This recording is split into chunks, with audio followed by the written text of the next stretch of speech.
അതില് സെക്യൂരിറ്റി വെക്കുന്നത് ലാൻഡ് ആണെങ്കിൽ 50% അല്ലെങ്കിൽ സൂപ്പർവൈസർ അഗ്രികൾച്ചർ ഓഫീസർ അല്ലെങ്കിൽ വാല്യുവേഷൻ ഓഫീസർ കാൽക്കുലേറ്റ് ചെയ്യുന്ന എമൗണ്ട് ആയിരിക്കും ഉണ്ടാവുന്നത്. അപ് ടു 4 lakh ആണെങ്കിൽ ബാങ്കിന്റെ സൂപ്പർവൈസർ ആയിരിക്കും ആ ലോണിന്റെ എമൗണ്ട് തീരുമാനിക്കുന്നത്. 4 to 8 lakh ആണെങ്കിൽ അഗ്രികൾച്ചർ ഓഫീസർ ആയിരിക്കും. അതിൽ എബവ് 8 lakh ആണെങ്കിൽ വാല്യുവേഷൻ ഓഫീസർ ആയിരിക്കും ഉണ്ടാകുന്നത്. കാഡ് ബാങ്കിന്റെ വാല്യുവേഷൻ ഓഫീസർ എന്ന് പറയുന്നത് അസിസ്റ്റന്റ് രജിസ്ട്രാർ ആയിരിക്കും. ഈ ലോൺ കൊടുക്കുന്നത് അഗ്രികൾച്ചർ മെഷീനറി ആണെങ്കിൽ 80% ആണ് നമ്മൾ എമൗണ്ട് കൊടുക്കുന്നത്. അതിൽ ഓർഡിനറി ലോൺ പ്രൊഡക്റ്റീവ് പർപ്പസിന് മാത്രമാണ് കൊടുക്കുന്നത്. പ്രൊഡക്റ്റീവ് പർപ്പസ് എന്ന് പറഞ്ഞിട്ടുണ്ടെങ്കിൽ അതിൽ കോസ്റ്റ്ലി മെഷീനറി പർച്ചേസ് ചെയ്യുന്നത്, reclamation of land, construction of കാറ്റിൽ ഷെഡ് ആൻഡ് ഫാം ഹൗസ്, പിന്നെ ഇംപ്രൂവ്മെന്റ് ഓഫ് ലോൺ, ഇത്രയും കാര്യങ്ങളാണ് ഓർഡിനറി ലോൺസിൽ പറയുന്നത്. ഇനി വരാനുള്ളത് സ്കീം ലോൺ ആണ്. കല, ആ സ്കീം ലോൺ എന്ന് പറഞ്ഞ സ്കീം ലോൺ സാധാരണ അത് 20 വർഷം വരെയാണ് അതിന്റെ ഡ്യൂറേഷൻ എന്ന് പറയുന്നത്. നബാർഡ് അപ്രൂവ് ചെയ്തിട്ടുള്ള സ്പെഷ്യൽ സ്കീമുകളെ പ്രൊജക്ട് ചെയ്ത് കൊടുക്കാനുള്ള അതിന് സ്പെഷ്യൽ പ്രൊജക്ട് ചെയ്തിട്ടുള്ള കൊടുക്കുന്നതാണ് ഈ ലോണ്. പിന്നെ ഇത് ഇഷ്യൂ ചെയ്യുന്നത് ലാൻഡ് ഡെവലപ്മെന്റിന്, പിന്നെ പ്ലാന്റേഷൻ, പിന്നെ irrigation, minor irrigation, purchase of agricultural machinery, animal husbandry, dairy, poultry, sericulture, ഹോർട്ടിക്കൾച്ചറിനൊക്കെയാണ്. പിന്നെ ഇത് എമൗണ്ട് കാൽക്കുലേറ്റ് ചെയ്യുന്നത് പ്രിസംപ്റ്റീവ് വാല്യൂ, ലാൻഡിന്റെ പ്രിസംപ്റ്റീവ് വാല്യൂ നോക്കിയിട്ടാണ്. പ്രിസംപ്റ്റീവ് വാല്യൂ എന്ന് വെച്ചാൽ ഒരു ലാൻഡിൽ നിന്ന് അവർക്ക് പ്രൊജക്ട് നടപ്പിലാക്കി കിട്ടാവുന്ന മാക്സിമം കിട്ടാവുന്ന വരുമാനമാണ് പ്രിസംപ്റ്റീവ് വാല്യൂ എന്ന് പറയുന്നത്. പിന്നെ തന്നെയല്ലേ പറഞ്ഞിട്ടുള്ളൂ. Yes, okay. അടുത്തത് പിന്നീട് വരുന്നത് non farm sector loan. Non farm sector ലോണില് കമ്പോസിറ്റ് ലോൺ ആണ് പിന്നീട് നമ്മൾ ഡിസ്കസ് ചെയ്തിട്ടുണ്ടാവുക. കമ്പോസിറ്റ് ലോൺ ആരൊന്ന് ഷോർട്ടായിട്ട് പെട്ടെന്ന് പറയാം Shaiji. Composite loan, non-farm sector loan or composite loan is loans provide ചെയ്യുന്നത് ആർട്ടിസൻസിനും ക്രാഫ്റ്റ്സ്മാനും ഹാൻഡിക്രാഫ്റ്റ്സ്മാനും സ്മോൾ എന്റർപ്രൈനേഴ്സിനും റെഡിമെയ്ഡ് ഗാർമെന്റ്സിനും ഫർണിച്ചർ മാർട്ടിനും ജ്വല്ലറി വർക്കിനും beauty parlour, beedi industry, cycle shop, telephone booth, candle stick, soap manufacture എന്നിവയ്ക്ക് വേണ്ടിയിട്ടാണ്. ലോണിന്റെ പീരീഡ് എന്ന് പറയുന്നത് 10 വർഷമാണ്. ലാൻഡ് സെക്യൂരിറ്റി ആയിട്ട് കൊടുക്കാനില്ലെങ്കിൽ പേഴ്സണൽ ഷുവർട്ടിയുടെ പുറത്താണ് ലോൺ കൊടുക്കുന്നത്. ഇതിന് സാലറി സർട്ടിഫിക്കറ്റ് ഹാജരാക്കണം. 50,000 രൂപ വരെയാണ് ഇതിന് ലോൺ കൊടുക്കുന്നത്. Yes, good. നൗ അടുത്ത പിന്നീട് നമ്മൾ പറഞ്ഞത് റൂറൽ ഹൗസിംഗ് ലോൺ ആണ്. റൂറൽ ഹൗസിംഗ് ലോൺ പ്രിയ അത് കവർ ചെയ്ത. റൂറൽ ഹൗസിംഗ് ലോൺ ലോണിന്റെ പീരീഡ് 20 years ആണ്. Housing loan refinanced by NHB ആണ്. For construction and purchase of new house അല്ലെങ്കിൽ റിപ്പയർസ് അല്ലെങ്കിൽ റിന്യൂവേഷൻ ഓഫ് എക്സിസ്റ്റിംഗ് ഹൗസ് ഇതിന് വേണ്ടിയിട്ടാണ് കൊടുക്കുന്നത്. അതിനുശേഷം പിന്നീട് നമ്മൾ പറഞ്ഞത് സ്മാൾ റോഡ് ട്രാൻസ്പോർട്ട് ഓപ്പറേഷൻ സ്കീമിനെ കുറിച്ചായിരുന്നു. Small road transport operation scheme വളരെ ചെറിയ ടോപ്പിക്കാണ്. ആരൊന്ന് വേഗത്തിൽ പറയാം ടീച്ചറെ, ഒന്ന് വേഗത്തിൽ പറഞ്ഞു. സാർ, ഇതിന്റെ പീരീഡ് പറയുന്നത് 5 years ആണ്. ഇതിനെ റീഫിനാൻസ് ചെയ്യുന്നത് നബാർഡാണ്. ഇതെന്താണെന്ന് വെച്ചാൽ ഗ്രാമപ്രദേശങ്ങളിലൊക്കെ റോഡ് വെട്ടി തെളിച്ചിട്ട് മെയിൻ ഭാഗങ്ങളിലേക്കൊക്കെ ഈ അഗ്രികൾച്ചർ ഐറ്റംസും അഗ്രികൾച്ചർ പ്രൊഡക്റ്റ് ഒക്കെ എത്തിക്കാൻ വേണ്ടിയിട്ടുള്ള ഒരു സ്കീമാണ്. Okay, good. അതിന്റെ പീരീഡ് എന്ന് പറയുന്നത് 5 years ആണ്. 5 വർഷത്തേക്കാണ് ആ ലോൺ കൊടുക്കുക. അത് നബാർഡാണ് എന്ത് ചെയ്യുന്നത്, റീഫിനാൻസ് ചെയ്യുന്നത് കേട്ടോ. നബാർഡാണ് ആ ലോൺ. ഞാൻ പറഞ്ഞ കേട്ടിരുന്നില്ല, ഞാൻ പറഞ്ഞിരുന്നു സാർ. ഞാനത് പറഞ്ഞതേ ടീച്ചർ. അല്ല, ഞാൻ പറഞ്ഞ കേട്ടില്ല തോന്നണു വിചാരിച്ചു ഞാൻ. അതിനുശേഷം പിന്നീട് നമ്മൾ പറഞ്ഞത് last and final integrated scheme ലോണിനെ കുറിച്ചായിരുന്നു. ഇന്റഗ്രേറ്റഡ് സ്കീം ലോൺ ആരാ? വചന ഒന്ന് സ്പീഡായിട്ടൊന്ന് പെട്ടെന്ന് ക്ലോസ് ചെയ്ത. സാർ, ഇന്റഗ്രേറ്റഡ് ലോൺ സ്കീമിന്റെ പീരീഡ് 10 വർഷമാണ് വരുന്നത്. എമൗണ്ട് 20 മുതൽ 25 ലക്ഷം രൂപ വരെയാണ്. ഇതിനെ അറിയപ്പെടുന്നത് ലക്ഷറി ലോൺ എന്നാണ്. ഇത് ലോൺ കൊടുക്കുന്നത് സ്റ്റാർ ഹോട്ടലുകൾ, ഹോസ്പിറ്റലുകൾ, super market, computer centre, food processing unit, automobile workshop, engineering works ഇങ്ങനെയൊക്കെ ഉള്ളതിന് വേണ്ടിയിട്ടാണ്. പിന്നെ കൂടാതെ ഈ ഇൻഫ്രാസ്ട്രക്ചർ ഡെവലപ്മെന്റിനും ന്യൂ ഇൻഡസ്ട്രിയൽ വെഞ്ചേഴ്സിനും മോഡേണൈസേഷൻ ചെയ്യുന്നതിനും എല്ലാം ഈ എമൗണ്ട് ഉപയോഗിക്കും. ഓക്കെ, അതോടുകൂടെ ലോൺസ് തീർന്നു. ഇന്നത്തോടുകൂടെ നമ്മളെ കാർഡ് ബാങ്കിന്റെ class primary cooperative agricultural rural development ബാങ്കിന്റെ ക്ലാസ് തീരാൻ പോവാണ്. സോ നമ്മൾ ഇന്ന് പഠിക്കുന്നത് കാർഡ് ബാങ്കിൽ നിന്ന് എങ്ങനെയാണ് ലോൺ കിട്ടുക, ലോണിന്റെ പ്രോസസ്സിങ്ങിനെ കുറിച്ചാണ്. കാർഡ് ബാങ്ക് എങ്ങനെയാണ് ഒരു ലോൺ പ്രോസസ്സ് ചെയ്തെടുക്കുന്നത്. ഇപ്പോൾ രജിത ലോണ് അപേക്ഷിച്ച് കഴിഞ്ഞു കഴിഞ്ഞാൽ ആ അപേക്ഷ ബാങ്കിൽ കിട്ടുന്നത് മുതൽ, അല്ലെങ്കിൽ ആ അപേക്ഷ രജിത സമർപ്പിക്കുന്നത് മുതൽ രജിത ലോൺ ക്ലോസ് ചെയ്യുന്നത് വരെയുള്ള ഘട്ടങ്ങളെ കുറിച്ചാണ്, ലോൺ പ്രോസസ്സിങ്ങിനെ കുറിച്ചാണ് നമ്മൾ എന്ത് ചെയ്യുന്നത് ഇന്ന് ഡിസ്കസ് ചെയ്യുന്നത്. എങ്ങനെയൊക്കെയാണ് കാർഡ് ബാങ്കിന്റെ വായ്പാ നടപടിക്രമങ്ങൾ, ഏതൊക്കെ സ്റ്റെപ്സുകളിലൂടെ കടന്നിട്ടാണ് വായ്പ കിട്ടുക, കാർഡ് ബാങ്ക് എന്തൊക്കെയാണ് ഒരാൾക്ക് വായ്പ കൊടുക്കാൻ ഏതൊക്കെ സ്റ്റെപ്പുകളിലൂടെ കടന്നു പോകുന്നു എന്നുള്ളതാണ്. ആദ്യം തന്നെ പറയാനുള്ളത് primary cooperative agricultural rural development bank loan processing സ്റ്റെപ്സുകളെല്ലാം ഫോളോ ചെയ്യുന്നത് 1984 Kerala state cooperative agricultural rural development bank ആക്ടിലെ സെക്ഷൻ 2D പ്രകാരമാണ്. എങ്ങനെ?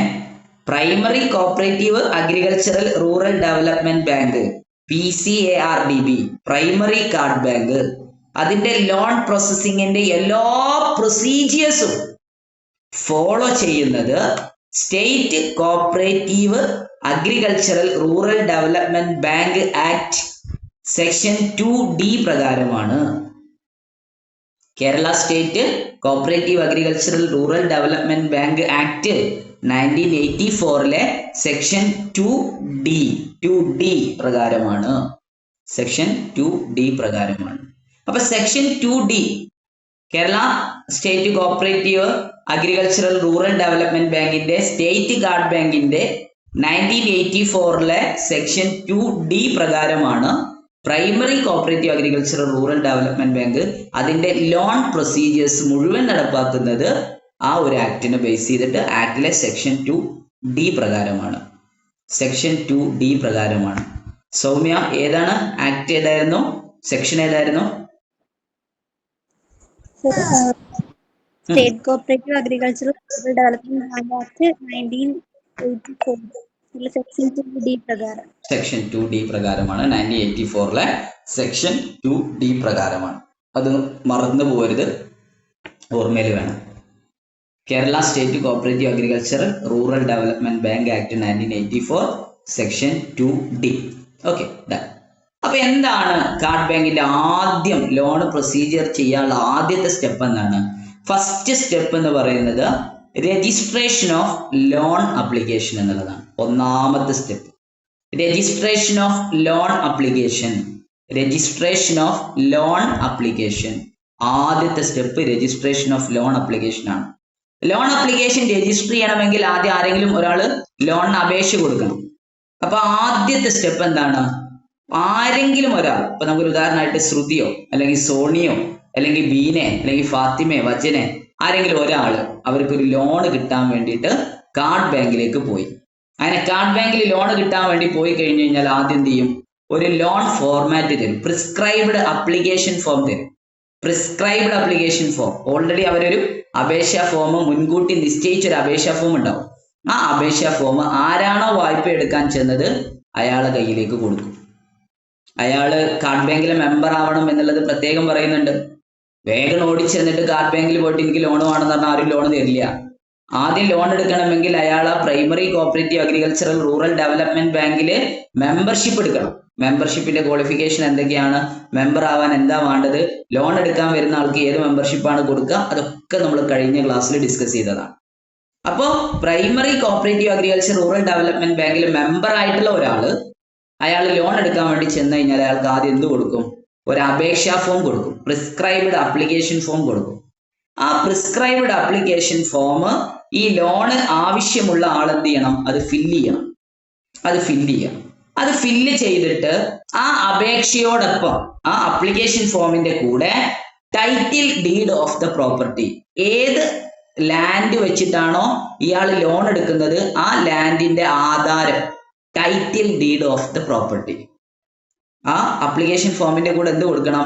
ഏത് ആധാരം വെച്ചിട്ടാണ്, ഏത് ഭൂമി വെച്ചിട്ടാണോ നിങ്ങൾ ലോൺ എടുക്കാൻ ഉദ്ദേശിക്കുന്നത്, നിങ്ങളെ ലോണിന് സെക്യൂരിറ്റി ആയിട്ട് നിങ്ങൾ ഏത് ഭൂമിയാണോ കൊടുക്കാൻ ഉദ്ദേശിക്കുന്നത് ആ ഭൂമിയുടെ ആധാരം, title deed of the property അപേക്ഷയോടൊപ്പം വെക്കണം. അത് മാത്രം വെച്ചാൽ പോരാ. പിന്നെന്ത് വേണം? ആ ആധാരത്തിന്റെ മുന്നാധാരം വെക്കണം. മുന്നാധാരം വെക്കണം. പ്രീവിയസ് പ്രിമൈസസ് വെച്ചിട്ടുണ്ടായിരിക്കണം. അപ്പോ വസ്തുവിന്റെ ആധാരം വേണം, പിന്നെ വസ്തുവിന്റെ മുന്നാധാരം വേണം, title deed of the property വസ്തുവിന്റെ ആധാരം, പിന്നെ എന്ത് വേണം? പ്രീവിയസ് പ്രൊമൈസസ് മുന്നാധാരം വേണം. ആ വസ്തുവിന്റെ മുൻ ആധാരം നിങ്ങളെ കയ്യിൽ വേണം. അപേക്ഷയുടെ കൂടെ വെക്കാനുള്ളതാണ്. അപേക്ഷയുടെ കൂടെ വെക്കണം കേട്ടോ. അപേക്ഷയുടെ കൂടെ വെക്കണം. ഫോട്ടോ കോപ്പി അല്ല കേട്ടോ, ഒറിജിനൽ വെക്കണം. Title deed of the property, then പിന്നെന്ത് വേണം? പ്രിമൈസസ്, പ്രീവിയസ് പ്രിമൈസസ് മുന്നാധാരം വേണം. അത് മാത്രം വെച്ചാൽ മതിയോ? പോരാ. ടാക്സ് അടിച്ച റെസീപ്റ്റ് വെക്കണം. കരം അടിച്ച receipt, receipt of land tax paid, receipt of land tax paid, receipt of land tax paid, receipt of land tax paid. അത് അതിന്റെ കൂടെ വേണം. 3 ഐറ്റംസ് ആയിട്ടോ. അപേക്ഷാ ഫോം വേണം. അപേക്ഷാ ഫോമിന്റെ കൂടെ വസ്തുവിന്റെ ആധാരം, title deed of the property, പിന്നെ മുന്നാധാരം, അതിനുശേഷം കരമടച്ച റെസീപ്റ്റ് അഥവാ receipt of land tax paid. പിന്നെന്താ വേണ്ടേ? ബാധ്യതാ സർട്ടിഫിക്കറ്റ് വേണം. ബാധ്യതാ സർട്ടിഫിക്കറ്റ് 13 വർഷത്തെ ബാധ്യതാ സർട്ടിഫിക്കറ്റ് വേണം. 13 വർഷത്തെ ബാധ്യതാ സർട്ടിഫിക്കറ്റ് സബ് രജിസ്ട്രാർ ഓഫീസിൽ നിന്നാണ് കിട്ടുക. 13 വർഷത്തെ ബാധ്യതാ സർട്ടിഫിക്കറ്റ്, എൻകുംബറൻസ് സർട്ടിഫിക്കറ്റ് എന്ന് പറയും. Encumbrance certificate, ENCUMBRANC, encumbrance certificate for the period of 13 years. 13 വർഷത്തെ എൻകുംബറൻസ് സർട്ടിഫിക്കറ്റ് ഓഫ് 13 years. 13 വർഷത്തെ ബാധ്യതാ സർട്ടിഫിക്കറ്റ് വേണം. അത് സബ് രജിസ്ട്രാർ ഓഫീസിൽ നിന്നാണ് കിട്ടുക. സബ് രജിസ്ട്രാർ ഓഫീസിൽ നിന്നാണ് കിട്ടുക 13 വർഷത്തെ ബാധ്യതാ സർട്ടിഫിക്കറ്റ്. നിങ്ങൾ ലോണ് എടുക്കാൻ വേണ്ടി ഉദ്ദേശിക്കുന്ന ലാൻഡഡ് പ്രോപ്പർട്ടിയുടെ 13 വർഷത്തെ എൻകുംബറൻസ് സർട്ടിഫിക്കറ്റ് എവിടുന്ന് കിട്ടും? സബ് രജിസ്ട്രാർ ഓഫീസിൽ നിന്ന് കിട്ടും. പിന്നെന്താ വേണ്ടത്? പിന്നെ വേണ്ടത് പൊസഷൻ സർട്ടിഫിക്കറ്റ്, കൈവശ സർട്ടിഫിക്കറ്റ് വില്ലേജ് ഓഫീസിൽ നിന്ന് കിട്ടും. വില്ലേജ് ഓഫീസിൽ നിന്ന് കൈവശ സർട്ടിഫിക്കറ്റ് കിട്ടും. പിന്നെന്താ വേണ്ടത്?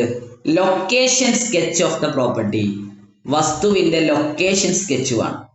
Location sketch of the property, location sketch വേണം. Location sketch of the property, പ്രോപ്പർട്ടിയുടെ ലൊക്കേഷൻ സ്കെച്ച് വേണം. പിന്നെ എന്താ വേണ്ടത്? പ്രൊജക്റ്റ് റിപ്പോർട്ട് വേണം. പ്രൊജക്റ്റ് റിപ്പോർട്ട് വേണം. ഇത്രയൊക്കെ ഉണ്ടായിട്ട് ഇപ്പൊ സാറെ ലോൺ എടുക്കണോ നിങ്ങൾ ചോദിക്കണ്ട. ആവശ്യക്കാരന് ഔചിത്യം പാടില്ല എന്നുള്ളതാണ്. ഇതൊക്കെ ഉണ്ടാക്കും. എവിടെ പോയിട്ടാണ് ഇത് കിട്ടുക? അതൊക്കെ ഉണ്ടാക്കും. ആവശ്യമുണ്ടോ, ലോൺ വേണോ, ഈ പറഞ്ഞ കാര്യങ്ങളൊക്കെ വേണം. അപ്പൊ ഒന്നാമത്തെ പ്രോസസ് എന്ന് പറയുന്നത് ലോൺ അപ്ലിക്കേഷൻ രജിസ്റ്റർ ചെയ്യുക എന്നുള്ളതാണ്. രജിസ്ട്രേഷൻ ഓഫ് ലോൺ അപ്ലിക്കേഷൻ ആണ്. അതിനു വേണ്ടി കാർഡ് ബാങ്കിൽ, പ്രൈമറി കാർഡ് ബാങ്കിൽ മെമ്പർ ആയിട്ടുള്ള ഒരു വ്യക്തി ബാങ്ക് പോയിട്ട് പ്രിസ്ക്രൈബ്ഡ് അപ്ലിക്കേഷൻ ഫോം വാങ്ങി ആ അപ്ലിക്കേഷൻ ഫോം ഫില്ല് ചെയ്യുന്നതോടൊപ്പം വസ്തുവിന്റെ ആധാരം, മുന്നാധാരം, ബാധ്യതാ സർട്ടിഫിക്കറ്റ്, കരമടച്ച റെസിപ്റ്റ്, അതുപോലെ തന്നെ കൈവശ സർട്ടിഫിക്കറ്റ്, അതുപോലെ തന്നെ project report, sketch, land sketch, ഇത്രയും കാര്യങ്ങൾ അതിന്റെ കൂടെ അറ്റാച്ച് ചെയ്യണം. എന്തൊക്കെയാണ്? Title deed of the property, previous premises, receipt of land tax paid, encumbrance certificate for period of 13 years sub registrar office ന്ന് കിട്ടും. possession certificate, കൈവശ സർട്ടിഫിക്കറ്റ് വില്ലേജ് ഓഫീസിൽ കിട്ടും. Location sketch of the property, then പിന്നെന്ത് വേണം? Project report. ഏത് project ആണോ നിങ്ങൾ ചെയ്യാൻ ഉദ്ദേശിക്കുന്നത് ആ പ്രൊജക്റ്റിനെ കുറിച്ചുള്ള ഒരു റിപ്പോർട്ട്. ഇത്രയും ഐറ്റംസ് അപേക്ഷയോടൊപ്പം വെച്ചിട്ട് ആർക്കാണ് അപേക്ഷ കൊടുക്കേണ്ടത്? സെക്രട്ടറിക്ക് അപേക്ഷ കൊടുക്കണം. ആരെ കയ്യിൽ കൊടുക്കണം? സെക്രട്ടറിക്കാണ് അപേക്ഷ കൊടുക്കേണ്ടത്. അണ്ടർലൈൻ ചെയ്യും. ഇതുവരെ ഉള്ളതിൽ എക്സാം ഓറിയന്റഡ് ആയിട്ട് 2 പോയിന്റാണ് നിങ്ങൾ പഠിച്ചത്. ഒന്നാമത്തെ പോയിന്റ് 1984 സെക്ഷൻ 2D പ്രകാരമാണ് അപേക്ഷയുടെ എല്ലാ പ്രൊസീജിയേഴ്സും കാർഡ് ബാങ്ക് ഫോളോ ചെയ്യുന്നത്. അതൊന്ന്. 2, അപേക്ഷ കൊടുക്കേണ്ടത് സെക്രട്ടറിക്കാണ്. Primary cooperative agriculture rural development ബാങ്കിന്റെ ലോൺ അപേക്ഷ കൊടുക്കേണ്ടത് സെക്രട്ടറിക്കാണ്. അത് ക്രെഡിറ്റ് പാക്സിനും അങ്ങനെ തന്നെയാണ് കേട്ടോ. പ്രൈമറി അഗ്രികൾച്ചറൽ ക്രെഡിറ്റ് സൊസൈറ്റിക്കും അങ്ങനെ തന്നെയാണ്. പാക്സിനും അങ്ങനെ തന്നെയാണ്. പ്രൈമറി അഗ്രികൾച്ചർ ക്രെഡിറ്റ് സൊസൈറ്റിക്കും ലോൺ കിട്ടുവാൻ അപേക്ഷ കൊടുക്കേണ്ടത് ആർക്ക് തന്നെയാണ്? നമ്മുടെ സെക്രട്ടറിക്കാണ്. അതെല്ലായിടത്തും സെയിം ആണ്. അപ്പോൾ ലോൺ കിട്ടാൻ വേണ്ടി അപേക്ഷ കൊടുക്കേണ്ടത് സെക്രട്ടറിക്കാണ്, മറക്കരുത്. ലോൺ കിട്ടാൻ വേണ്ടി അപേക്ഷ കൊടുക്കേണ്ടത് സെക്രട്ടറിക്കാണ്. ഇനി ഇതൊന്നും ഓർമ്മയില്ലെങ്കിൽ ഇത്രയെങ്കിലും ഓർമ്മ വേണം. ലോൺ അപ്ലിക്കേഷൻ രജിസ്റ്റർ ചെയ്യുക എന്നുള്ളതാണ് ഒന്നാമത്തെ സ്റ്റെപ്പ്. അപേക്ഷ കൊടുക്കേണ്ടത് നിർദ്ദിഷ്ട ഫോറത്തിൽ പ്രിസ്ക്രൈബ്ഡ് ഫോർമാറ്റിൽ ആർക്ക് കൊടുക്കണം? സെക്രട്ടറിക്ക് കൊടുക്കണം. ഓക്കെ, സെക്രട്ടറിക്ക് അപേക്ഷ കൊടുക്കുമ്പോൾ എന്ത് ചെയ്യണം? ഈ പറഞ്ഞ അപേക്ഷ ഫോറം കൊടുക്കണം. അപേക്ഷ ഫോറത്തിന്റെ കൂടെ ഈ പറയപ്പെട്ട ഐറ്റംസ് ഫുള്ള് കണക്ട് ചെയ്യണം. പ്ലസ് അഡ്മിനിസ്ട്രേഷൻ ആൻഡ് ലീഗൽ ചാർജും കൊടുത്തിട്ടുണ്ടായിരിക്കണം. ലോൺ പ്രോസസ് ചെയ്യാനുള്ള അഡ്മിനിസ്ട്രേഷൻ ആൻഡ് ലീഗൽ ചാർജും കൊടുത്തിട്ടുണ്ടായിരിക്കണം. ഇതാണ് ഒന്നാമത്തെ സ്റ്റെപ്പ്. ഒന്നാമത്തെ സ്റ്റെപ്പ് കിട്ടിയെന്ന് തോന്നുന്നു അല്ലെ? ഒന്നാമത്തെ സ്റ്റെപ്പ് ക്ലിയർ അല്ലേ? ഒന്നാമതായിട്ട് എന്താണ് ചെയ്യേണ്ടത് എന്നുള്ളത് ഇതിനകത്ത് നമ്മൾ പറഞ്ഞു. എന്താണ് സ്റ്റെപ്സ് എന്നുള്ളത്. ഓക്കെ, സെറ്റ് ആണല്ലോ? വൺസ് മോർ ഒന്നും കൂടെ കേട്ടോ. Kerala state cooperative agriculture rural development ബാങ്കിന്റെ 1984 സെക്ഷൻ 2D പ്രകാരമുള്ള പ്രൊസീജിയർ ആണ് പ്രൈമറി അഗ്രികൾച്ചറൽ ഡെവലപ്മെന്റ് ബാങ്ക് അഥവാ PCRDB അഥവാ പ്രൈമറി കാർഡ് ബാങ്ക് ഫോളോ ചെയ്യുന്നത്. Section 2D 84 act. നിർദ്ദിഷ്ട ഫോറത്തിൽ അപേക്ഷ കൊടുക്കുക എന്നുള്ളതാണ്. സെക്രട്ടറിക്കാണ് അപേക്ഷ കൊടുക്കേണ്ടത്. ആ അപേക്ഷയോടൊപ്പം ഈ പറയുന്ന എല്ലാ ഐറ്റംസും ഉണ്ടാവണം. Title deed of the property, previous premises, receipt of land tax paid, encumbrance certificate for period of 13 years, then possession certificate, then location sketch of the property, project report plus administration and legal charge. സെക്രട്ടറിക്ക് അത് കിട്ടിക്കഴിഞ്ഞാൽ secretary എന്ത് ചെയ്യും? അത് register ചെയ്യും. അതാണ് loan application register ചെയ്യുക. Register ചെയ്യുമ്പോൾ ഒരു ലോൺ നമ്പർ കിട്ടും. ആ ആപ്ലിക്കേഷന് ഒരു നമ്പർ കിട്ടും. സോ ലോൺ അപ്ലിക്കേഷൻ രജിസ്റ്റർ ചെയ്യും. സെക്രട്ടറിയാണ് രജിസ്റ്റർ ചെയ്യുക. അതിന്റെ കൂടെ അതിന് നമ്പറും കിട്ടും. പിന്നെന്താ ചെയ്യാം? ലോൺ അപ്ലിക്കേഷൻ രജിസ്ട്രേഷൻ നമ്പറും കിട്ടി, അങ്ങനെയുള്ള കാര്യങ്ങളൊക്കെ കിട്ടി. നെക്സ്റ്റ് സ്റ്റെപ്പ് എന്താ? രണ്ടാമത്തെ സ്റ്റെപ്പിലേക്ക് കിടക്കുകയാണ്. രണ്ടാമത്തെ സ്റ്റെപ്പിലേക്ക് കിടക്കുക. ഒന്നാമത്തെ സ്റ്റെപ്പ് എല്ലാവർക്കും ക്ലിയർ ആയില്ലേ? സെറ്റ് അല്ലേ മക്കളെ? ഒന്നാമത്തെ സ്റ്റെപ്പ് ഓക്കെയാണ്?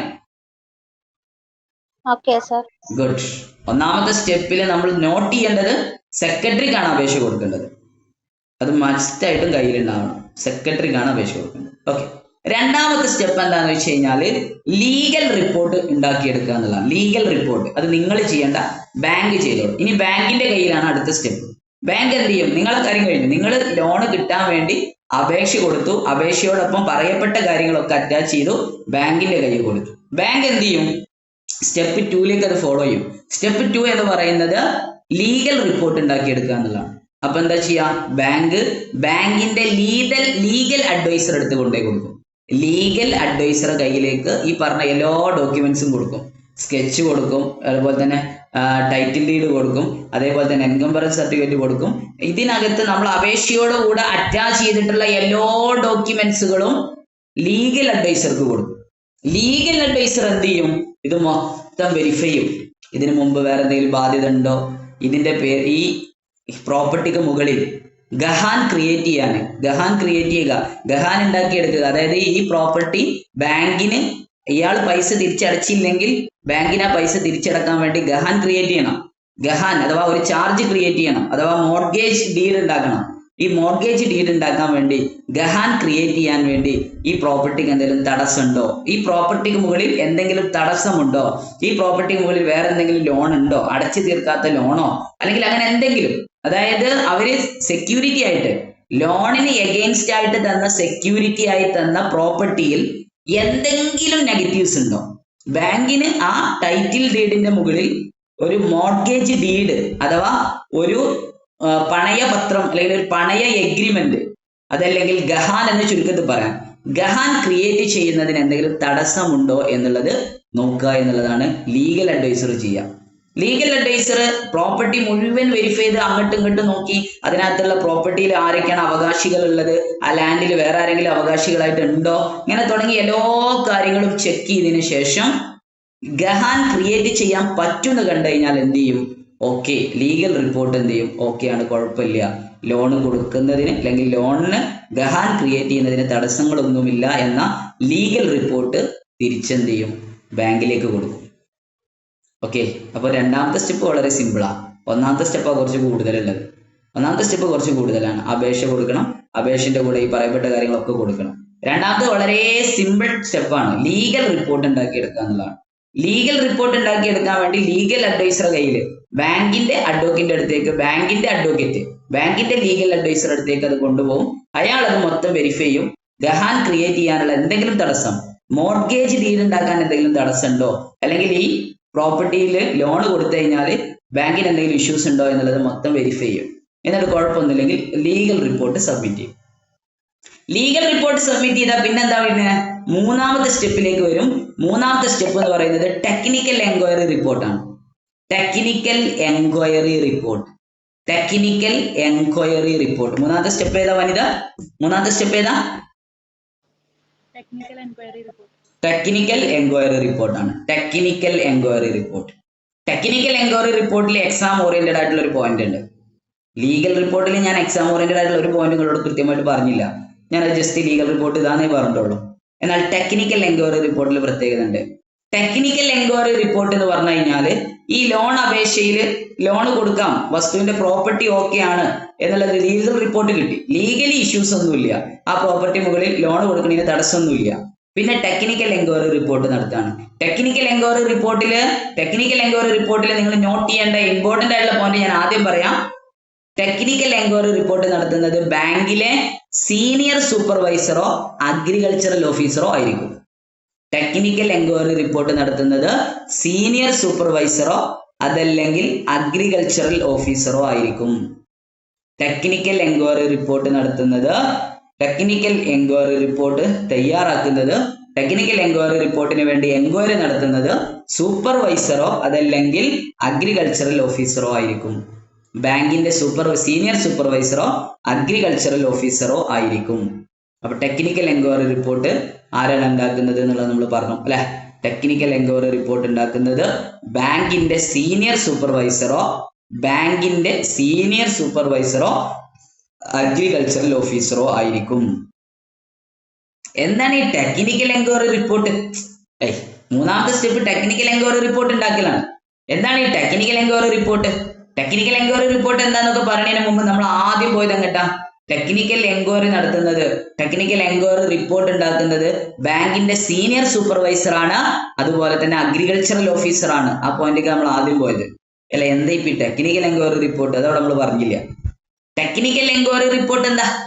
ടെക്നിക്കൽ എൻക്വയറി റിപ്പോർട്ട് എന്ന് പറഞ്ഞു കഴിഞ്ഞാല് ഈ ലോൺ ഉപയോഗിച്ച് ഇയാൾ എന്ത് പ്രവൃത്തിയാണ്, എന്ത് പ്രൊജക്റ്റ് ആണ് ചെയ്യാൻ പോകുന്നത്, ആ പ്രൊജക്റ്റിനെ കുറിച്ചുള്ള പഠനമാണ് ടെക്നിക്കൽ എൻക്വയറി റിപ്പോർട്ട് എന്ന് പറയുന്നത്. ഇയാൾ ലോൺ അപേക്ഷിക്കുമ്പോൾ ഇന്ന കാര്യത്തിന് വേണ്ടിയിട്ടാണ്, ഇന്ന ആവശ്യത്തിന് വേണ്ടിയിട്ടാണ്, എനിക്ക് ഇന്ന ആവശ്യത്തിന് വേണ്ടിയിട്ടാണ് ലോൺ എന്ന് പറയുന്നുണ്ടാവും. ഇപ്പൊ നമ്മളെ സ്കീം ലോൺ പ്രകാരമാണെങ്കിൽ ചിലപ്പോൾ അയാൾക്ക് എന്താ പറയാ ഡയറി ഫാം തുടങ്ങാനായിരിക്കും, കാറ്റിൽ ഫാം തുടങ്ങാനായിരിക്കും, അല്ലെങ്കിൽ ഫാം ഹൗസ് തുടങ്ങാനായിരിക്കും, കാറ്റിൽ ഷെഡ് തുടങ്ങാനാവാം, അല്ലെങ്കിൽ ഫാം ഹൗസ് തുടങ്ങാനാവാം, അതല്ലെങ്കിൽ മറ്റെന്തെങ്കിലുമൊക്കെ പ്രൊജക്റ്റ് ഉണ്ടാവും. അയാൾക്ക് എന്തെങ്കിലും ഒരു കാര്യത്തിന് വേണ്ടിയായിരിക്കുമല്ലോ ഈ ലോണ്.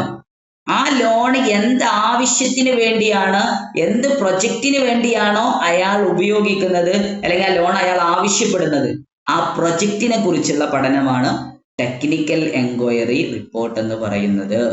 ആ ടെക്നിക്കൽ എൻക്വയറി റിപ്പോർട്ട് നടത്തുന്നത് അഗ്രികൾച്ചറൽ ഓഫീസറോ സീനിയർ സൂപ്പർവൈസറോ ആയിരിക്കും. ടെക്നിക്കൽ എൻക്വയറി റിപ്പോർട്ടിൽ അത്രയും നോട്ട് ചെയ്താൽ മതി.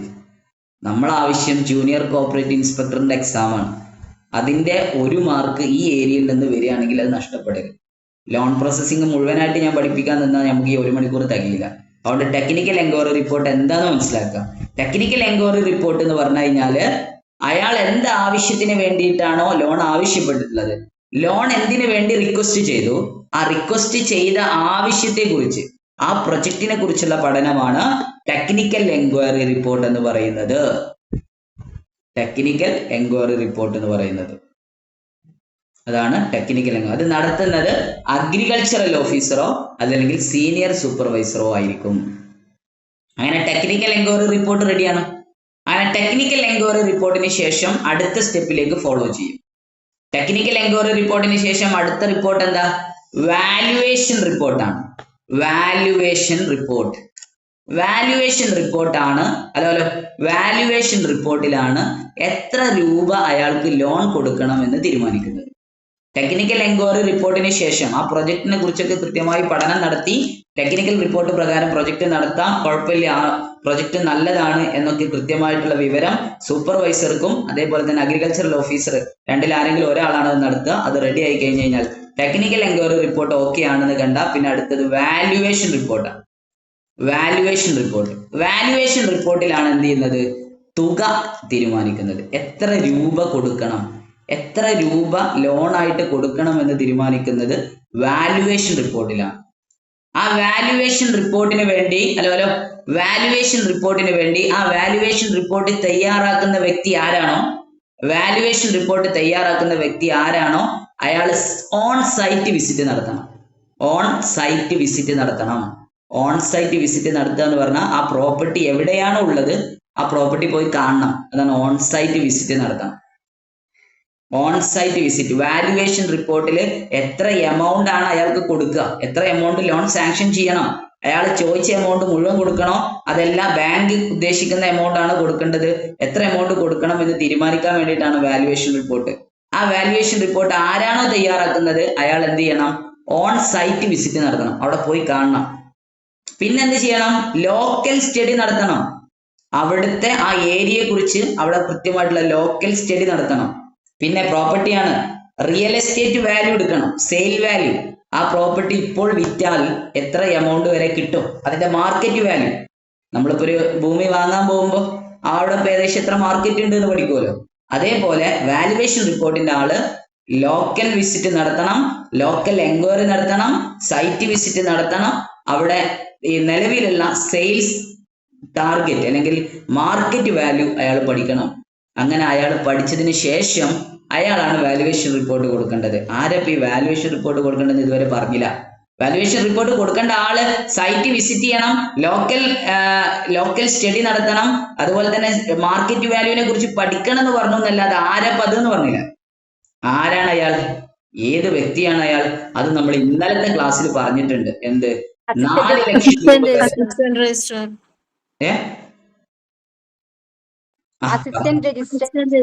Valuation report. ഒരു മിനിറ്റ്. വാല്യുവേഷൻ റിപ്പോർട്ട് അല്ലെങ്കിൽ വാല്യുവേഷൻ എന്ന് കണ്ടപ്പോൾ തന്നെ അസിസ്റ്റന്റ് രജിസ്ട്രാർ പിന്നാലെ കൂടിയിട്ടുണ്ടാവും അല്ലെ? നിങ്ങൾ കുറ്റം കൊണ്ട് കാര്യമില്ല. കാരണം വാല്യുവേഷൻ ഓഫീസർ എന്ന് പറയുന്നത് അസിസ്റ്റന്റ് രജിസ്ട്രാർ ആണ് എന്ന് നമ്മൾ, അല്ലെങ്കിൽ അസിസ്റ്റന്റ് രജിസ്ട്രാർ പോസ്റ്റ് ചെയ്തിരിക്കുന്ന ആളാണ് ഇന്നലെ പറഞ്ഞതാണ്.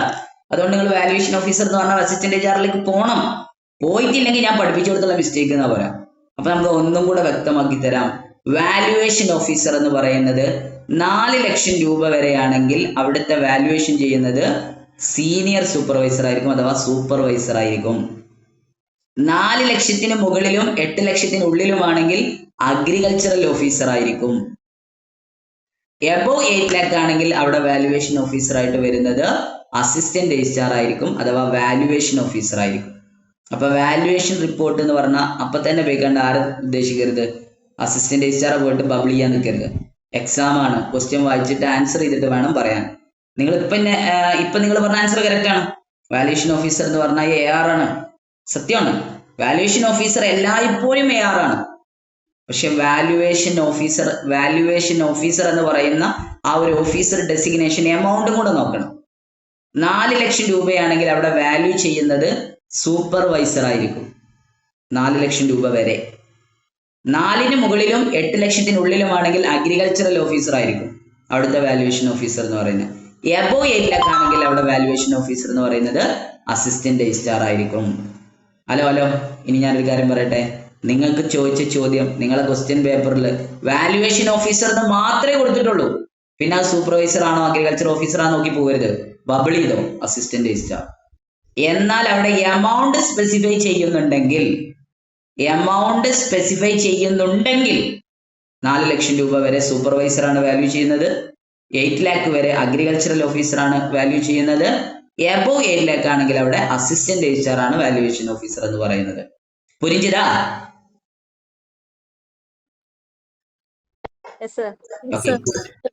യെസ്. ഓക്കെ. അപ്പൊ വാല്യുവേഷൻ റിപ്പോർട്ട്. ഇനി വാല്യുവേഷൻ റിപ്പോർട്ടിൽ എത്ര ലോൺ അനുവദിക്കുക എന്ന് പറഞ്ഞില്ല. ലോൺ അനുവദിക്കുന്നത് എങ്ങനെയാണ്? ലോൺ അനുവദിക്കപ്പെടുന്നത് valuation officer loan amount calculate ചെയ്യുന്നത് എങ്ങനെയാണ്? പ്രിസംറ്റീവ് വാല്യൂ അനുസരിച്ചാണ്. പ്രിസംറ്റീവ് വാല്യൂ ഊഹവില. പ്രിസംറ്റീവ് വാല്യൂവിന്റെ 60% വാല്യുവേഷൻ ഓഫീസർ ലോൺ അനുവദിക്കുക. എന്തിന്റെ? പ്രിസംറ്റീവ് വാല്യൂവിന്റെ 60%. ഈ പ്രിസംറ്റീവ് വാല്യൂ എന്താന്ന് അറിയേണ്ടി വരും. പറഞ്ഞു തരായിരിക്കൂല. ഇന്നലെ നമ്മൾ പറഞ്ഞിട്ടുണ്ട് പ്രിസംറ്റീവ് വാല്യൂ എന്താന്ന്. എന്നാലും ഇന്നും കൂടെ പറഞ്ഞുതരും. പ്രിസംറ്റീവ് വാല്യൂവിന്റെ 60%. അപ്പൊ വാല്യുവേഷൻ ഓഫീസർ റൈറ്റ് ഫിക്സ് ചെയ്യുന്നത് അഥവാ എത്ര എമൗണ്ട് ലോൺ കൊടുക്കണം, ലോൺ വാല്യൂ ഫിക്സ് ചെയ്യുന്നത് പ്രിസംറ്റീവ് വാല്യൂവിന്റെ 60%. അത് വിടരുത്. പ്രിസംറ്റീവ് വാല്യൂവിന്റെ 60%. പ്രിസംറ്റീവ് വാല്യൂ എന്താണെന്ന് അറിഞ്ഞില്ലെങ്കിലും കുഴപ്പമില്ല. വാല്യുവേഷൻ ഓഫീസർ, സൂപ്പർവൈസർ ആയിക്കോട്ടെ, അഗ്രികൾച്ചറൽ ഓഫീസർ ആയിക്കോട്ടെ, അതല്ല ഇനി അസിസ്റ്റന്റ് HR ആയിക്കോട്ടെ, ഈ പറയുന്ന ആരും ആയിക്കോട്ടെ, വാല്യുവേഷൻ ഓഫീസർ എന്ന് കേട്ട അസിസ്റ്റന്റ് HR ആണ്. എമൗണ്ട് സ്പെസിഫൈ ചെയ്യുന്നുണ്ടെങ്കിൽ മാത്രം സൂപ്പർവൈസർ ആണോ അഗ്രികൾച്ചറൽ ഓഫീസർ ആണോ അതല്ല AR ആണോ എന്ന് നിങ്ങൾ നോക്കിയാൽ മതി. എല്ലാം കാർഡ് ബാങ്കിന്റെ വാല്യുവേഷൻ ഓഫീസർ എന്ന് മാത്രമേ കൊടുത്തിട്ടുള്ളൂ. അസിസ്റ്റന്റ് HR ആണ് ആൻസർ കേട്ടോ. ഇനിയിപ്പോ ഞാനത് ഇങ്ങനെ 4ഉം 8ഒക്കെ ആക്കിന്റെ പേരിൽ കൺഫ്യൂഷൻ വേണ്ട. ക്വസ്റ്റ്യനിൽ എമൗണ്ടിനെ കുറിച്ച് പറയുന്നില്ലേ, കാർഡ് ബാങ്കിന്റെ അസിസ്റ്റന്റ് HR ആയിരിക്കും വാല്യുവേഷൻ ഓഫീസർ എന്ന് പറയുന്നത്. കാർഡ് ബാങ്കിൽ അസിസ്റ്റന്റ് HR ആണ് വാല്യുവേഷൻ ഓഫീസർ. എമൗണ്ട് പറയുന്നുണ്ടെങ്കിൽ 4, 8 ആൻഡ് എബവ് 8 പറയുകയാണെങ്കിൽ മാത്രം ആരാന്നുള്ളത് സ്പെസിഫൈ ചെയ്താൽ മതി. സൂപ്പർവൈസർ ആണോ അഗ്രികൾച്ചറൽ ഓഫീസർ ആണോ അതല്ല അസിസ്റ്റന്റ് HR ആണോ എന്നുള്ളത്. വാല്യൂ കാൽക്കുലേറ്റ് ചെയ്യുന്നത് പ്രിസംറ്റീവ് വാല്യൂവിന്റെ 60%. പ്രിസംറ്റീവ് വാല്യൂവിന്റെ 60%. പ്രിസംറ്റീവ് വാല്യൂവിന്റെ 60%. പ്രിസംറ്റീവ് വാല്യൂവിന്റെ 60%. അതാണ് ഇനി അടുത്ത പോയിന്റ്. പ്രിസംറ്റീവ് വാല്യൂവിന്റെ 60%. അതാണ് ലോൺ അനുവദിക്കുക. ലോൺ എമൗണ്ട് ആയിട്ട് അനുവദിക്കപ്പെടുന്നത് വാല്യൂ ചെയ്യുന്ന വാല്യുവേഷൻ റിപ്പോർട്ടിൽ പ്രിസംറ്റീവ് വാല്യൂവിന്റെ 60%. ഇനി എന്താണ് ഈ പ്രിസംറ്റീവ് വാല്യൂ എന്ന് പറഞ്ഞു കഴിഞ്ഞാൽ? പ്രിസംറ്റീവ് വാല്യൂ എന്ന് പറഞ്ഞു കഴിഞ്ഞാൽ അയാൾ തുടങ്ങാൻ പോകുന്ന പ്രൊജക്റ്റ്, ആ പ്രൊജക്റ്റിൽ നിന്ന് അയാൾക്ക് കിട്ടുന്ന ആദായം പ്ലസ് അതിനു മുമ്പ് അയാൾക്ക് കിട്ടിയിരുന്ന ആദായം. അയാൾ ഏതൊരു പ്രൊജക്റ്റ് ആണോ തുടങ്ങാൻ ഉദ്ദേശിക്കുന്നത് ആ പ്രൊജക്റ്റിൽ നിന്ന് അയാൾക്ക് കിട്ടുന്ന വരുമാനം പ്ലസ് അതിനു മുമ്പ് അയാൾക്ക് ആ ഭൂമിയിൽ നിന്ന് ആ ലാൻഡിൽ നിന്ന് അയാൾക്ക് കിട്ടിക്കൊണ്ടിരുന്ന വരുമാനം.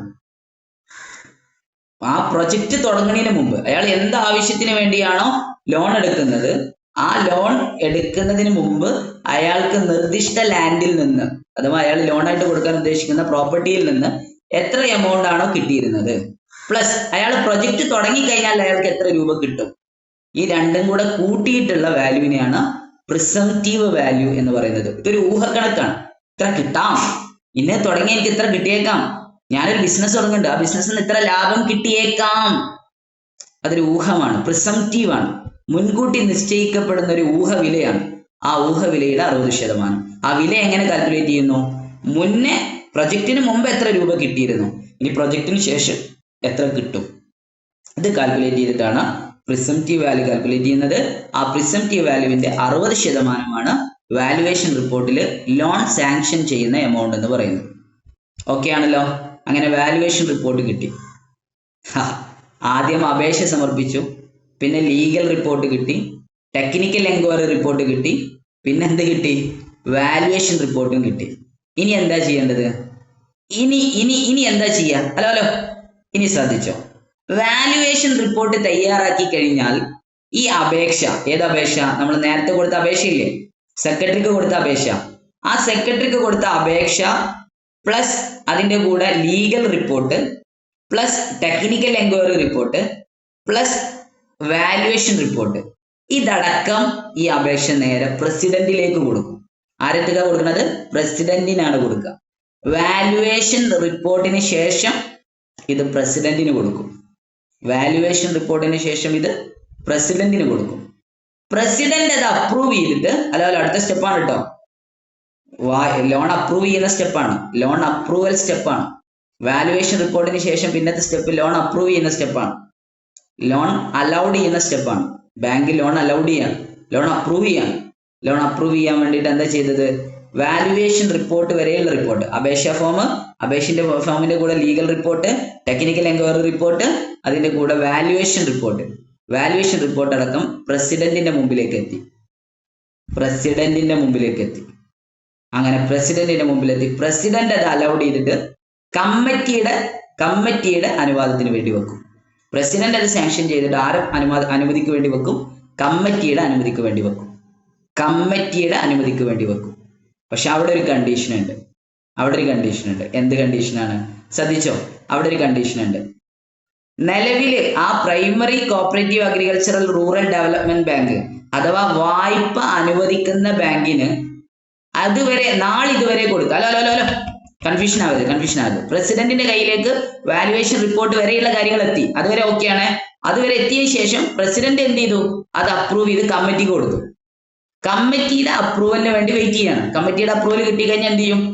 ആ ലോൺ പാസ്സാവും. അപ്പൊ ആ ലോൺ പാസ്സാവാൻ പോണതിന് മുമ്പ് കമ്മിറ്റിയുടെ റിപ്പോർട്ടിന് വെക്കുമ്പോൾ ഒരു കണ്ടീഷൻ പറയാണ്. എന്താണ് കണ്ടീഷൻ? കാർഡ് ബാങ്കിന്റെ അഥവാ ലോൺ അനുവദിക്കപ്പെടുന്ന ബാങ്കിന്റെ നിലവിലുള്ള ക്രെഡിറ്റ് സ്റ്റാറ്റസ്, നിലവിൽ അവർ ഇതുവരെ കൊടുത്ത വായ്പകളൊക്കെ കൃത്യമായി തിരിച്ചു കിട്ടുന്നുണ്ട്, ഓവർഡ്യൂ ഒന്നുമില്ല. അഥവാ ബാങ്ക് ഇതിനു മുമ്പ് കൊടുത്ത വായ്പകളൊക്കെ, മറ്റുള്ളവർക്ക് കൊടുത്ത വായ്പകളൊക്കെ കൃത്യമായി തിരിച്ചു കിട്ടുന്നുണ്ട്, ഒരു തടസ്സവും എവിടെയില്ല. എല്ലാ മാസവും ബാങ്കിന് കിട്ടേണ്ട അടവുകൾ തിരിച്ച് കൃത്യമായിട്ട് കിട്ടുന്നുണ്ട്. അങ്ങനെ ബാങ്കിന് കൃത്യമായിട്ടുള്ള ഒരു ഹിസ്റ്ററി ഉണ്ട്. കൃത്യമായി ബാങ്ക് നാളിതുവരെ കൊടുത്ത എമൗണ്ടുകളൊക്കെ കൃത്യമായിട്ട് തിരിച്ചു വരുന്നുണ്ട്, ഓവർഡ്യൂ എവിടെയില്ല. 10% താഴെയാണ് ബാങ്കിന്റെ ഓവർഡ്യൂ എങ്കിൽ, 10% താഴെയാണ് ബാങ്കിന്റെ ഓവർഡ്യൂ എങ്കിൽ ബാങ്കിന് എന്ത് ചെയ്യാവുന്നതാണ്? എത്ര എമൗണ്ട് ലോൺ വേണമെങ്കിലും പാസ്സാക്കാം. ബാങ്ക് അഥവാ നമ്മളെ ലോണിനെ അപേക്ഷിച്ച ബാങ്ക് ഇതിനു മുമ്പ് നമുക്കല്ല ബാക്കിയുള്ളവർക്കൊക്കെ കൊടുത്ത ലോണ് കൃത്യമായിട്ട് തിരിച്ചടവ് വരുന്നുണ്ട്. ബാങ്കിന്റെ തിരിച്ചടവ് എവിടെയും ബ്ലോക്ക് ആവണില്ല. 10% വരെ മാത്രമേ നെഗറ്റീവ് ഉള്ളൂ, ബാക്കി 90% ഒക്കെയാണ്. 10% ഓവർഡ്യൂ ഉണ്ട്, പക്ഷെ ബാക്കി 90% ബാങ്ക് ഇതുവരെ കൊടുത്ത ലോണൊക്കെ തിരിച്ചു കിട്ടുന്നുണ്ടെങ്കിൽ ആ ബാങ്കിന് എന്ത് ചെയ്യാവുന്നതാണ്? എത്ര ലോൺ വേണമെങ്കിലും കമ്മിറ്റി സാങ്ഷൻ ചെയ്യുന്നതോടുകൂടെ, പ്രസിഡന്റ് സാങ്ഷൻ ചെയ്തു, കമ്മിറ്റി സാങ്ഷൻ ചെയ്തതോടുകൂടെ എത്ര എമൗണ്ട് വേണമെങ്കിലും കൊടുക്കാം. എന്നാൽ 20% ഓവർഡ്യൂ ഉള്ള ബാങ്ക് ആണെങ്കിൽ, 20% ഓവർഡ്യൂ നിലവിൽ കൊടുത്ത ഈ വായ്പ അനുവദിക്കുന്നതിന് മുമ്പ്, ഈ ലോൺ അനുവദിക്കുന്നതിന് മുമ്പ് കൊടുത്ത ലോണിൽ 20% ഓവർഡ്യൂ ഉണ്ടെങ്കിൽ 10 ലക്ഷം രൂപ വരെ മാത്രമേ ബാങ്കിന്, പ്രസിഡന്റിനും കമ്മിറ്റിക്കും കൂടിയിട്ട് എന്ത് ചെയ്യാൻ പാടുള്ളൂ? അപ്രൂവ് ചെയ്യാൻ സാധിക്കുള്ളൂ. 10 ലക്ഷത്തിന് മുകളിലാണെങ്കിൽ അതിനെന്ത് ചെയ്യണം? സ്റ്റേറ്റ് കാർഡ് ബാങ്കിന്റെ അനുമതി വാങ്ങിക്കണം. ഒന്നുമില്ല, സിമ്പിളാണ്. വാല്യുവേഷൻ റിപ്പോർട്ട് കഴിഞ്ഞ് നേരെ പ്രസിഡന്റിന്റെ അടുത്തേക്ക് അപേക്ഷ എത്തി. പ്രസിഡന്റ് ഒപ്പിട്ട് അത് കമ്മിറ്റിയുടെ നിർദ്ദേശത്തിലേക്ക് വെച്ചു. അപ്പൊ ഒരു ചെറിയ കണ്ടീഷൻ, എന്ത്? ഇതുവരെ അഥവാ ഈ വായ്പ അനുവദിക്കുന്നതിന് മുമ്പ് ആ ബാങ്ക് അനുവദിച്ചിട്ടുള്ള ലോണുകൾ കൃത്യമായിട്ട് എല്ലാവരും തിരിച്ചടവ് കൊടുക്കുന്നുണ്ടെങ്കിൽ ആ ബാങ്കിന് എത്ര എമൗണ്ട് വേണമെങ്കിലും എന്ത് ചെയ്യാം? കമ്മിറ്റി പ്രസിഡന്റ് തീരുമാനിച്ചാൽ മതി, ലോൺ ഇഷ്യൂ ചെയ്യാം, എത്ര എമൗണ്ട് വേണമെങ്കിലും കൊടുക്കാം. എന്നാൽ 20% വരെ ഓവർഡ്യൂ വരുന്നുണ്ടെങ്കിൽ, 10% വരെ ഓവർഡ്യൂന് കുഴപ്പമൊന്നുമില്ല, 20% ചെറിയ പ്രശ്നങ്ങളൊക്കെ ഇതിന് മുമ്പ് അനുവദിച്ച വായ്പകളിൽ വരുന്നുണ്ട്. ചില ഇഷ്യൂസ് ഒക്കെ ഇതിന് മുമ്പ് അനുവദിച്ച വായ്പകൾ കിട്ടാത്ത പ്രശ്നങ്ങളൊക്കെ ബാങ്കിനുണ്ടെങ്കിൽ പുതിയ ഒരു ലോൺ അപേക്ഷ പരിഹരിക്കണമെങ്കിൽ ആരനുമതി വാങ്ങണം? കാർഡ് ബാങ്കിന്റെ അനുമതി വാങ്ങണം. 10 ലക്ഷം രൂപ വരെ അനുമതി വാങ്ങണമെന്നില്ല. 10 ലക്ഷത്തിന് മുകളിലാണെങ്കിൽ സ്റ്റേറ്റ് കാർഡ് ബാങ്കിന്റെ അനുമതി വാങ്ങണം.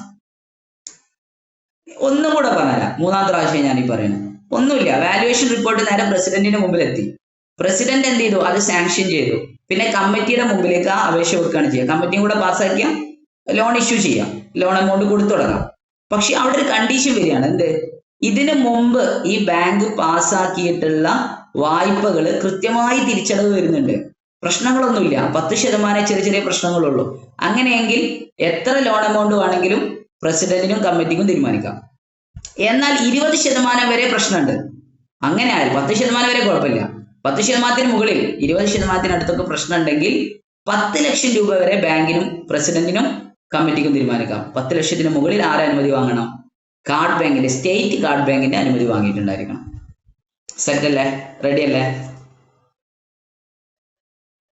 നിങ്ങളെ കൊണ്ട് പറയിപ്പിക്കണം എന്നെനിക്ക് ആഗ്രഹമുണ്ട്, പക്ഷെ ടൈം ഇല്ലാത്തതുകൊണ്ടാ. വചനം ഒന്നുകൂടെ പറയണോ? വേണ്ട സാർ, മനസ്സിലായി. വേണ്ട, ഓക്കെ, ഡൺ, സെറ്റാണ്. Okay, yes.